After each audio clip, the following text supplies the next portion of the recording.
बहुत समय पहले की बात है। एक गांव में एक धोबी रहता था। उसके पास एक गधा था जो रोज उसके कपड़े ढोने का काम करता था। गधा मेहनती तो था, लेकिन उसे खाने के लिए ज्यादा नहीं मिलता था। धोबी उसे दिन भर काम करवाता और शाम को पास के खेतों में छोड़ देता कि वो कुछ चारा चल ले। गधा जब भी खेतों में जाता, खेत के मालिक उसे डंडा मारकर भगा देते। बेचारा भूखा ही वापस लौट आता। एक दिन धोबी जंगल से गुजर रहा था, तभी उसे एक मरे हुए शेर की खाल मिल गई। खाल बहुत ही अच्छी हालत में थी।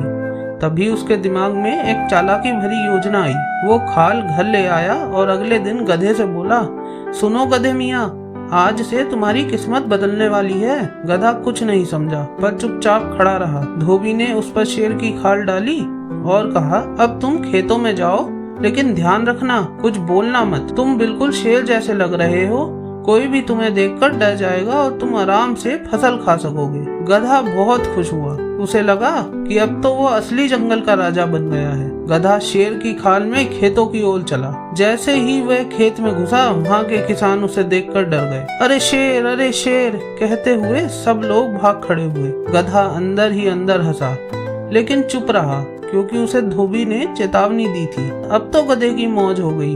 वो रोज शेर की खाल पहनता, खेतों में जाता, खूब पेट भरकर फसलें खाता और चुपचाप वापस लौट आता। लेकिन फिर वही हुआ जो अक्सर होता है, घमंड और मूर्खता का मेल। एक दिन जब गधा खेतों में चारा खा रहा था, तभी उसने कुछ और गधों को पास ही देखा जो ढेंचू कर रहे थे। वो उन्हें देखकर बहुत खुश हुआ और खुद को रोक नहीं पाया। उसने भी जोर से ढेंचू कर दिया। बस फिर क्या था, आसपास के लोग छुपकर देख रहे थे।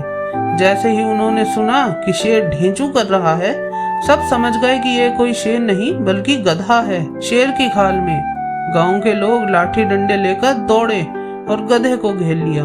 उसे इतना मारा कि उसकी शेर वाली खाल तक फट गई और वो जमीन पर गिर पड़ा। धोबी भी बहुत शर्मिंदा हो गया और सोचने लगा, क्यों किया मैंने ऐसा विश्वास मूर्ख गधे पर। शिक्षा: किसी की खाल ओढ़ लेने से कोई महान नहीं बनता। असली पहचान तो शब्दों और व्यवहार से होती है, और घमंड व मूर्खता साथ मिल जाए तो विनाश तय है। अगर कहानी ने आपकी भी मुस्कान निकाल दी हो या गधे की हालत पर थोड़ी सी दया आ गई हो, तो एक लाइक ठोको।